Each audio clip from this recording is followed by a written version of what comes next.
নজরেই পড়বে না। আল্লাহ তাআলা শুধু ওসিলা খুঁজবেন মাফ করার জন্য। কি খুঁজবেন? আল্লাহ শুধু ওসিলা খুঁজবেন।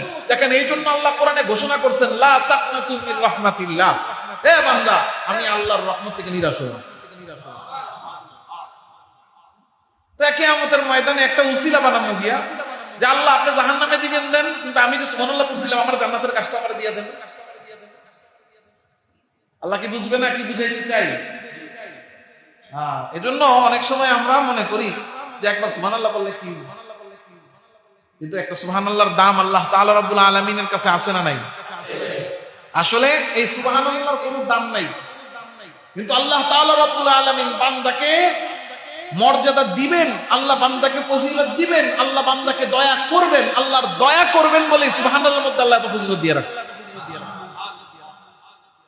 এজন্য এই 3 দিন, এই 10 দিন আল্লাহ রাসূল বলে দিয়েছেন, আকফিরু বিদ্দিকরি, তোমরা এই 10 দিনে ফাকফিরু ফিহিন্না, বেশি বেশি পড়তে থাকো। আল্লাহ রাসূল বলছেন এই 10 দিনে বেশি বেশি পড়ো তাহলিল, লা ইলাহা ইল্লাল্লাহ, লা ইলাহা ইল্লাল্লাহ, লা ইলাহা ইল্লাল্লাহ, লা ইলাহা ইল্লাল্লাহ, সুবহানাল্লাহ সুবহানাল্লাহ, ওয়ালহামদুলিল্লাহ ওয়ালহামদুলিল্লাহ, আল্লাহু আকবার আল্লাহু আকবার আল্লাহু আকবার আল্লাহু আকবার।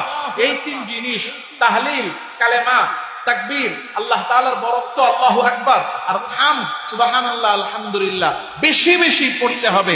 আমাকে আপনাকে নবীজি একেবারে আদেশ করে দিয়েছে। এজন্য গুনাহ থেকে বাঁচবো, এই 10 দিন বেশি বেশি কি করব? গুনাহ থেকে বাঁচবো 1 নাম্বার। 2 নাম্বার বেশি বেশি কি করব? জিকির করব। বলেন বেশি বেশি কি করব? জিকির করব। 4 নাম্বার, 3 নাম্বার, এই 10 দিনের একটা সুন্নত আমল হলো যে নখ এবং চুল, শরীরের অবাঞ্ছিত লোম, এগুলো কিছু কাটা যাবে না। এজন্য যেহেতু মঙ্গলবার দিন চাঁদ ওঠার সম্ভাবনা আছে, মানে মঙ্গলবার থেকেই জিলহজ শুরু হবে, সেই হিসাবে আপনারা জিলহজের চাঁদ ওঠার আগে সোমবারের মধ্যেই নখ যদি থাকে, নখ শরীরের অবাঞ্ছিত লোম যেগুলো আছে সেগুলো কেটে একেবারে কি করবেন? পরিষ্কার হয়ে নেবেন। এই 10 দিনের মধ্যে নখ চুল কাটা যাবে না। কিছু বুদ্ধিমান আছে, কিছু ভালো লোক আছে, এরা চিন্তা করবো 10 দিন যেহেতু চুল কাটা যাইব না, তাহলে এক কাজ করি, শেপটা ভালো মতো কইরা লই। হ্যাঁ, জিজ্ঞাসা করে, কয় হুজুর এই 10 দিনের মধ্যে কি দাড়ি কাটা যাইব? আপনি তো অবাঞ্ছিত লোমের কথা বলছেন। হ্যাঁ, আবার এসে জিজ্ঞাসা করে, হুজুর দাড়ি তাহলে কি কাটা বন্ধ রাখবো এই 10 দিন? দেখছেন কত বড় মানে জানতে চাইতেছে। আল্লাহ, দাড়ি তো এমনি সারা বছর কাটা যাবে না। দাড়ি কি করা যাবে না? কাটা যাবে না। এটা আল্লাহ রাসূল সাল্লাল্লাহু আলাইহি ওয়াসাল্লামের এমন সুন্নাত যেটা ইসলামের শায়ের, ইসলামের নিদর্শন। সেই হিসেবে ফুকাহায়ে কেরাম বলেছেন দাড়ি রাখা ওয়াজিব। দাড়ি কাটা এটা প্রতি সেকেন্ডে সেকেন্ডে ওয়াজিব তরকের গুনাহ। আর আমি আর আপনি কে কখন মরবো তার গ্যারান্টি আছে? 3 মাস আগে কাউরে চিঠি দেওয়া হবে? তাইলে এমন অবস্থায় মৃত্যু হইল যে কিয়ামতের ময়দানে আল্লাহ রাসূলের সামনে গিয়ে দাঁড়াবো, আমার চেহারায় দাড়ি নেই। এই চিন্তাটা তোমরা করি না। এজন্য অবশ্যই চেষ্টা করি সবাই দাড়ি রাখার জন্য। আল্লাহ আমাদের সবাইকে তৌফিক দান করেন। শরীরে অবাঞ্ছিত লোমগুলোকে ছেড়ে দিতে হবে, এগুলো কাটা যাবে না। আল্লাহ রাসূল সাল্লাল্লাহু আলাইহি ওয়াসাল্লাম বিশেষ করে যারা কোরবানি করতেন তাদের জন্য এক হাদিসে এসেছে, আরেক হাদিসে যারা কোরবানি করবে না তাদের জন্য এসেছে যে যারা কোরবানি করবে তারা এবং যারা করবে না তারা, উভয়ের কথাই বলা হয়েছে। তো কেউ যদি জিলহজের চাঁদ ওঠার আগে নখ কেটে রাখে, শরীরের অবাঞ্ছিত লোম কেটে রাখে এবং এই 10 তারিখ পর্যন্ত আর নখ এবং অবাঞ্ছিত লোম কাটবে না, একেবারে ঈদের দিন ঈদের নামাজ পড়ে কোরবানি করার পরে এরপরে গিয়ে যদি নখ এবং অবাঞ্ছিত লোম কাটে, তো আল্লাহ তাআলা রাব্বুল আলামিন নফল কোরবানির নেকি তাকে দান করবেন। তাহলে বলেন 1 নাম্বার গুনাহ থেকে বেঁচে থাকা, 1 নাম্বার। 2 নাম্বার জিকির করা, বলেন 2 নাম্বার। 3 নাম্বার নখ ও চুল কাটা বন্ধ করা, নখ ও চুল কাটা বন্ধ করা। এবার আসেন গুরুত্বপূর্ণ আমল, 4 নাম্বার আমল হলো যে সাওমুল আইয়ামিত 9, প্রথম এই জিলহজ মাসের এই 9 দিন, ঈদের দিনের আগ পর্যন্ত 9 দিন রোজা রাখা। জিলহজের প্রথম 9 দিন কি রাখা? নবীজি সাল্লাল্লাহু আলাইহি ওয়াসাল্লাম স্বাভাবিকভাবে এই 9 দিনই রোজা রাখতেন। স্বাভাবিকভাবে কি করতেন? এই 9 দিনই রোজা রাখতেন, অর্থাৎ জিলহজের চাঁদ ওঠার পর থেকে নিয়ে একেবারে ঈদের আগ পর্যন্ত এই 9 দিনই নবীজি রোজা রাখতেন, প্রয়োজন হলে ভাঙতেন, যেহেতু এটা নফল রোজা। এখন নবীজি যদি একেবারে আবশ্যকীয় করে দেন তাহলে তো ফরজ হয়ে যাবে, ওয়াজিব হয়ে যাবে। এই জন্য নবীজি সাল্লাল্লাহু আলাইহি ওয়াসাল্লাম স্বাভাবিকভাবে 9 দিনই রোজা রাখতেন। আমরা যারা আছি চেষ্টা করব সবাই কি করার জন্য, এই সময়টাতে অধিক পরিমাণে রোজা রাখার জন্য। আল্লাহ রাসূল সাল্লাল্লাহু আলাইহি ওয়াসাল্লামের হাদিস, কানা রাসূলুল্লাহ সাল্লাল্লাহু আলাইহি ওয়াসাল্লাম ইয়াসুমু তিসআদিল হাজ্জা, যে আল্লাহ রাসূল সাল্লাল্লাহু আলাইহি ওয়াসাল্লাম জিলহজের এই 9 দিনই তিনি রোজা রাখতেন, 1 তারিখ থেকে নিয়ে 9 তারিখ। এখন এই 9 দিনের মধ্যে বিশেষ করে গুরুত্ব দিয়ে এবং সবচেয়ে বেশি ফজিলত হলো 9 তারিখের রোজা। কয় তারিখের? অর্থাৎ যেই দিনটাকে ইয়াউমে আরাফা বলা হয়। এখানে কিছু আমাদের সমাজের মধ্যে বা উলামায়ে কেরামের মধ্যে ইখতিলাফ আছে। অনেকেই বলেন ইয়াউমে আরাফা, আরাফার রোজা, এর মানে হলো যে আরাফায় যেদিন হাজিরা অবস্থান করে সেই দিনের রোজা। অনেক আলেমরা এটা বলেন। আর আমাদের বক্তব্য হলো যে এটা 9 তারিখের রোজা। কয় তারিখের? 9 তারিখের রোজা। এখন সহজ কথা হলো, নবীজি যেহেতু 9 দিনই রোজা রাখছেন, তা আপনার সম্ভাবনা উড়ানোর, যেহেতু উলামায়ে কেরামের মতানৈক্য আছে, ইখতিলাফ আছে, আপনি 8 তারিখও রাখেন, 9 তারিখে রাখেন। সহজ কথা কি?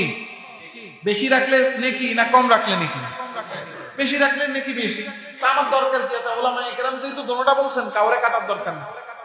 ব্যাখ্যা আছে এখানে, আমরা ব্যাখ্যায় আর না গেলাম। সে যারা পারবেন তারা 1 তারিখ থেকে 9 তারিখ যে কয়দিন পারেন বেশি থেকে বেশি রাখবেন। একান্ত কেউ যদি নাই পারেন, না হুজুর আমি বেশি পারবো না, সবচেয়ে বেশি ফজিলতের যদি একটা রাখেন, তাহলে আপনি 9 তারিখে রাখেন। অর্থাৎ ঈদের আগের দিন, যেটা ইয়াউমে আরাফার রোজা বলে, সেই দিন আপনি রোজা রাখবেন। বুঝানো গেছে? কারণ এখানে চাঁদ দেখার সাথে ঈদ যে একটা বিষয় আছে, এটার একটা সম্পৃক্ততা আছে।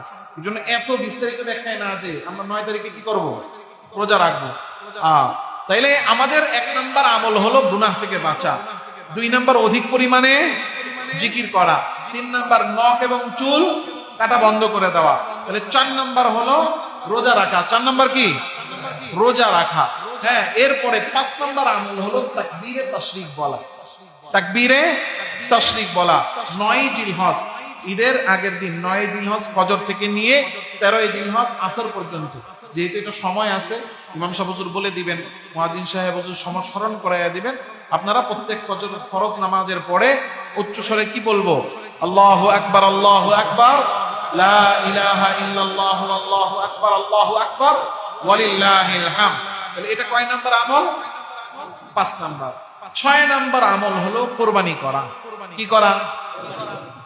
আল্লাহ তাআলার কাছে কোরবানির দিনে সবচেয়ে পছন্দনীয় আমল হলো রক্ত ঝরানো, অর্থাৎ এই কোরবানি করা। তো কোরবানি সংক্রান্ত আলোচনা আমরা আগামী জুমায় করব ইনশাআল্লাহ। যেহেতু গরু কেনার কিছু ব্যাপার আছে, শরীক যারা অংশগ্রহণ, শরীকে কোরবানি করবেন, এই ধরনের কিছু মাসআলা আছে। তো আজকে আমরা জিলহজ যেহেতু আমাদের চলে আসছে, আগামী জুমায় এর বয়ান চলবে না, এজন্য এই আলোচনাটা আমরা করে নিলাম ফজিলতটা। আপনারা সোমবার মঙ্গলবার থেকে এই আমলগুলো শুরু করে দিবেন। আর আগামী জুমায় আমরা কোরবানি সংক্রান্ত মাসলা মাসাইল বা অন্য আলোচনাগুলো করবো ইনশাআল্লাহ। তো এখন কোরবানির মধ্যে গুরুত্বপূর্ণ হলো আল্লাহ তাআলা রব্বুল আলামিনের জন্য ইখলাসের সাথে কোরবানি করা। তো এই কোরবানি আমরা করব, আমার কোরবানিটা যেন কবুল হয়, এটার একটা নিশ্চয়তার দরকার আছে না? তো নিশ্চয়তার কোরবানি কোনটা? দেখেন, আমরা যতই নিজেকে সুফি মনে করি, নিজেকে যতই আমরা আত্মবিশ্বাসী হই, কিন্তু গরুটা কিনে আনার পরে, ধরেন একটা গরু কিনে আনলাম, আমি খুব সুন্দর, আমি দামের দিকে তাকাই নেই, সুন্দর দেখে আনছি, 2 লক্ষ টাকা দিয়ে একটা গরু আনছি, লাল রং, সুন্দর দেখতে, খুব পছন্দসই। বাড়িতে আনার পরে একজন এসে জিজ্ঞাসা করলো, ভাই দামটা কত? বললাম 2 লক্ষ টাকা নিয়েছি। আরে ভাই, এই গরু 2 লাখ টাকা? কি ছোট গরু, অনেক বেশি নিয়ে আলাইস। বলেন তো তখন মানুষ হিসেবে মনটা একটু খারাপ হয় কি হয় না? একটু মনের মধ্যে খলল আসে কিনা যে ইস আমি ঠইক্কা গেলাম? কথা কয় না? তাহলে আমরা নিজেরা যে আমল করতেছি, আমাদের আমলের মধ্যে একটু ভয় ভীতি, একটু সন্দেহ আমাদের রয়ে গেছে, থেকে যাবে। এজন্য আমার কোরবানিটা যেন সহি হয়, 100তে 100 কারেক্ট হয়। এজন্য আমি সবাইকে একটা অনুরোধ করব, যাদের সামর্থ্য আছে, নিজে তো কোরবানি করবই, পাশাপাশি একেবারে লিওয়াজ হিল্লা একটা কোরবানি আমরা মাদ্রাসায় করি। গত সময় আমরা বলেছিলাম যে এখানে মাদ্রাসায় একটা গরু কিনা হয়, যেটা ছাত্রদের জন্য। আপনি এখানে একটা কোরবানি দিবেন, যে এই কোরবানিটা শুধু আল্লাহর জন্য দিয়েছেন। এখানে আপনি হাটে গিয়ে গরু কিনারও হিসাব নাই। আর গরু লাভ হইলো না লস হইলো, জিতলাম না ঠকলাম, গোস্ত কি মন মতো পাইলাম নাকি মন মতো পাইলাম না, এই হিসাবগুলো নাই। কারণ এটার মধ্যে আপনি যখন দিচ্ছেন তখনই এখানে লাভ লস খাওয়া না খাওয়ার কোনো হিসাব থাকে না। দেওয়ার সময় তো 18,000 টাকা আমি দিয়ে দিচ্ছি একটা অংশ, কেন? যে মাদ্রাসার ছাত্রদের জন্য, এটা আল্লাহর জন্য দিয়ে দিচ্ছি।